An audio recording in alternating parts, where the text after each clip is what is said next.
Lição é número 10 e nós vamos estudar sobre o amigo que traiu. O amigo que traiu está lá em Mateus 26, 14, 16, 36 até o 56 e no 27 do 3 ao 5. O memorizando do amigo que traiu está em Lucas 6, 27, que diz assim: mas eu digo a vocês que estão me ouvindo, amém os seus inimigos e façam o bem para os que odeiam vocês. Está em Lucas 6 e 27.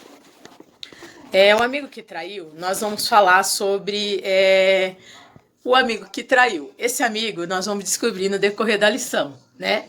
E aqui está uma figura sobre um amigo que traiu. Tá vendo aqui, ó? Um amigo que traiu. Que é assim, os números de seguidores de Jesus aumentavam cada vez mais. Por onde ele ia, cada vez mais estava cheio de seguidores. Onde que ele passava, ele atraía multidões. Mas algumas pessoas não estavam muito gostando disso. E aí, dentre os inimigos de Jesus, estavam os líderes religiosos. E eles decidiram fazer um plano maquiavélico de matar Jesus. Sabendo disso, um dos discípulos de Jesus, que está bem aqui, ó,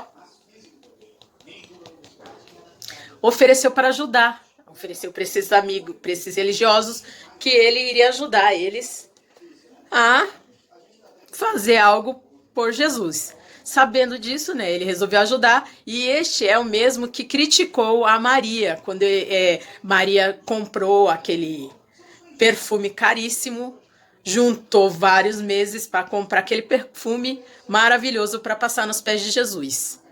Foi o mesmo, esse mesmo, esse cara aqui, ó. E quem se lembra o nome dele? Alguém se lembra? O nome dele é Judas Iscariotes, isso mesmo. Ele era ganancioso e, sabendo que o sacerdote queria prender Jesus, procurou dizendo que iria entregar o mestre. Em troca, recebeu 30 moedas de prata e ficou esperando o momento oportuno para concluir o seu plano. Olha aqui, ó, 30 moedas de prata. E aí, alguns dias antes da Páscoa, Jesus se reuniu com os discípulos, todos os discípulos dele, e fez um jantar especial. Enquanto comia, Judas saiu e foi ao templo para cumprir o que havia prometido aos sacerdotes. Era o momento de entregar Jesus. E aí, Jesus, que era filho de Deus, começou a sentir uma angústia, uma coisa muito ruim dentro dele. Aproveitou para combinar, o Judas, né? Aproveitou para combinar os sinais com os soldados, para saberem quem era Jesus, para que ele pudesse prender, eles pudessem prender Jesus. Ele combinou com esse soldado. E essa combinação seria, ele ia dar um beijo no rosto, na face de Jesus, para que ele soubesse quem era. Depois do jantar com os discípulos, aí jantaram, aquele jantar maravilhoso de Páscoa, e Jesus, angustiado, foi com eles para o jardim do Getsêmani, para orar. Ele sabia que estava chegando o momento em que teria que morrer. Jesus sabia disso, para salvar as pessoas dos pecados dela. E Jesus, sabendo disso, a angústia começou a alastrar o coração dele. E ele chamou os seus discípulos, né? Jesus, que estava aflito, chamou Pedro, Tiago, João, que eram os melhores amigos de Jesus, para ir orar. Orar lá no Getsêmani, lá no jardim, num lugar que era aconchegante, um lugar assim, ó, que era reservado para que eles pudessem orar com ele, para que ele pudesse suportar este momento muito difícil. E aí, imediatamente, os soldados o prenderam. Olha aqui, ó, Jesus, ó, sendo preso pelos soldados, tá vendo aqui, ó? Muito triste isso, cruel, bem triste mesmo. Prenderam o mestre. E aí, enquanto os discípulos fugiam de medo, porque estavam todos aterrorizados, né? Mesmo assim, Jesus não deixou de amá-los, nem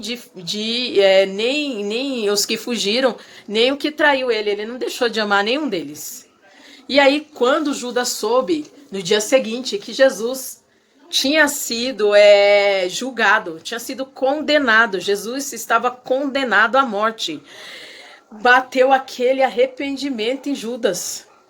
E aí, o que foi que eu fiz? Ele pensou com ele. Eu traí o meu amigo. Judas, triste, pegou aquelas moedas e correu para aqueles homens que ele tinha conversado. E arrependido, né? Ele falou assim: por favor, solte esse homem, que ele não tem culpa nenhuma. Eu devolvo o dinheiro para vocês, arrependido. E aí os sacerdotes disseram assim: problema é seu. Agora já era, já foi feito o negócio. Não tem mais como ser absorvido. Ele já está lá sendo condenado. Olha aqui, ó. E com a atitude de Judas, Judas demonstrou assim um arrependimento, um remorso tão grande, que ele havia traído o melhor amigo, o amigo dele, amigo filho de Deus, ele havia traído. E aí ele pegou e correu e tirou a sua própria vida. Lamentável isso, né? Só que assim que fala na escritura que mais para aqueles que se arrependem e pede perdão, há misericórdia e paz. E para Judas, que se matou e ficou com remorso, mesmo triste, não há arrependimento. Porque ele fez uma coisa triste e lamentável, ele entregou o amigo dele, filho de Deus, e ficou com remorso tão pesado que ele foi lá e tirou a própria vida. E não tem perdão quem tira a própria vida, mas quem se arrepende do que fez de errado e pede perdão para o Senhor, alcança a misericórdia e a paz.